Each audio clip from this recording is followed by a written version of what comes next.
Alright guys, how's it going? So I have this Aiwa tape player, and this thing is more than 20 years old.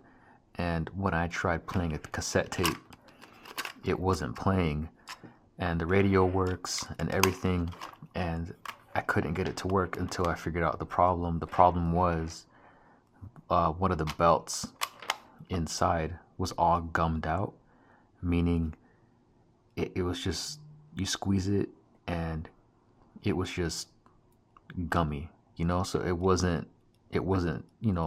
turning the way it was supposed to. It was just stuck. So I ended up replacing the belts and I got it to work, but I wanted to make a video in case anybody was wondering how to do it with this model TX427, because I myself couldn't find a video on how to do it. And I just tried looking at other examples from other cassette tapes and I figured it out, but I'm going to show you how to do it with this specific model right here.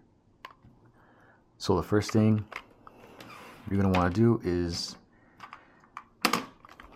well, I just took this off. Well, mine just comes out. So took the batteries out. And you're going to want to get into the inside where the belts are, because you're going to have to replace them. So you're gently going to take it apart. So don't be scared, just do it very slowly.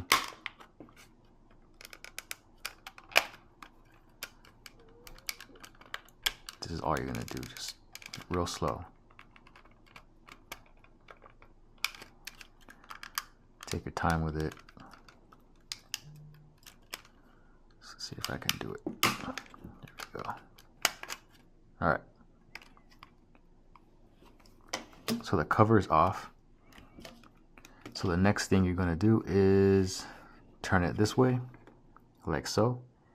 And you can see one of the belts right here. But then there's another belt inside. I don't know if you can tell right there. And you need to get to those belts. So you will need a set of small screwdrivers, precision ones, because you're gonna be unscrewing 1, 2, 3, 4 screws to get behind there. So that's what we're going to do right now. So I'm gonna get this small one right here. We're gonna do this one right here, closest to this bottom part of where the belt goes. So this one right here, and do that one first. Don't force the chip out, because if it's not coming out, it's for a reason. So just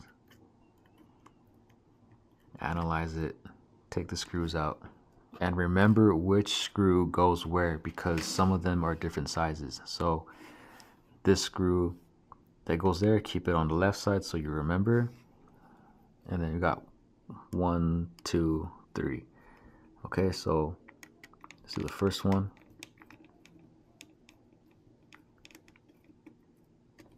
I'll put the first one up there. And then we'll get the second one. And I just did this yesterday, but I'm making the video for you guys right now.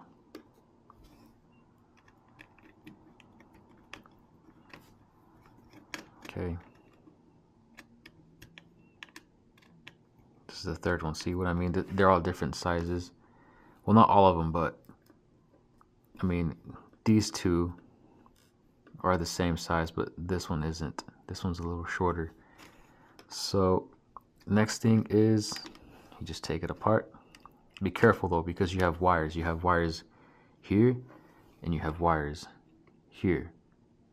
So first thing I did was unhook these wires from this little clip right there. So I used a flathead, a small flathead, and I just gently pushed them out of that little clip that it's on.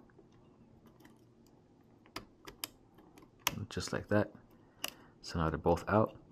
And you're going to want to get these wires out of the little clip that they're in. That's just for the battery.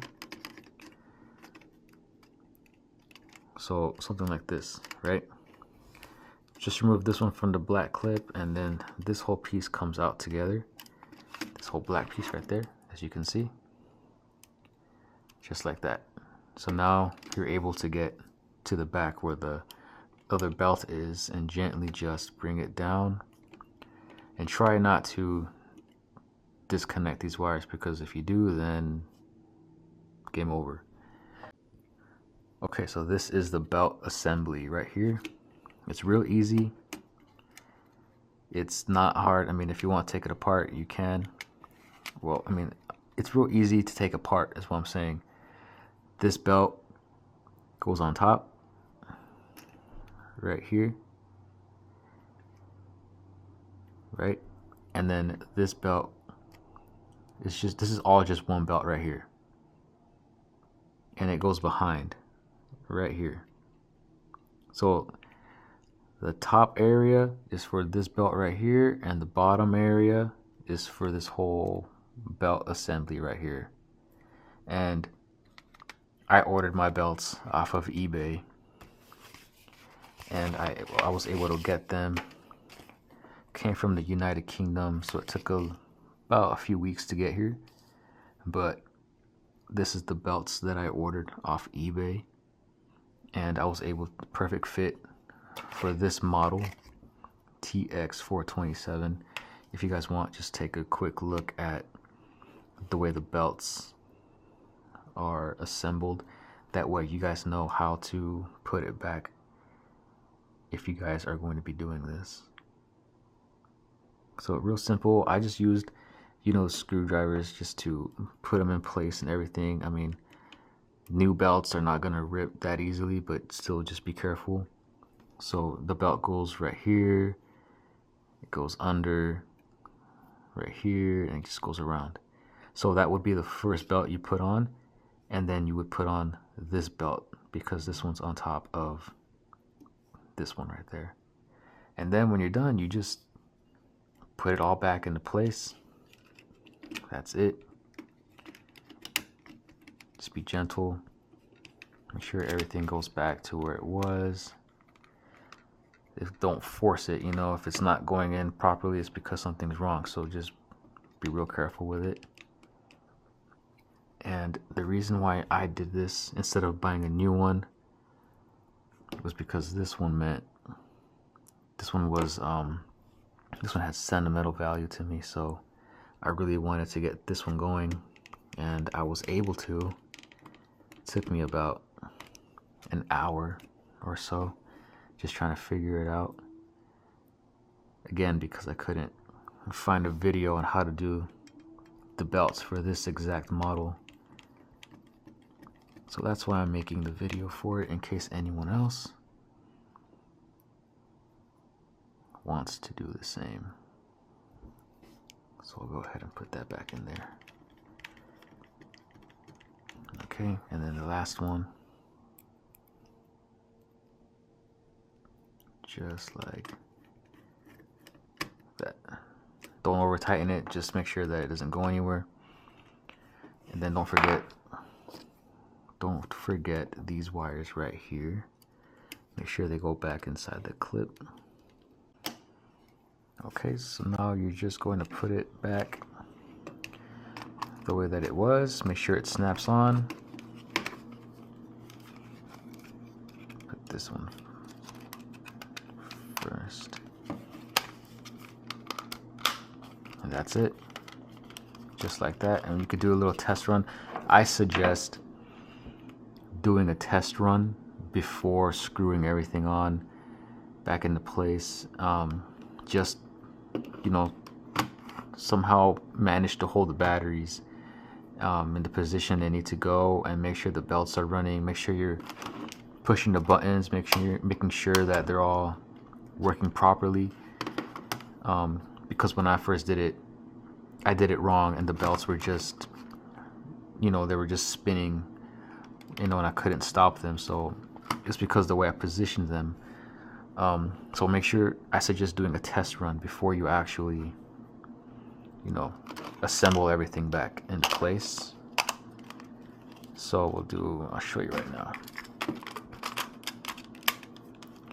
we'll just do like a play, spinning, stop, fast forward, stop, rewind, and good to go.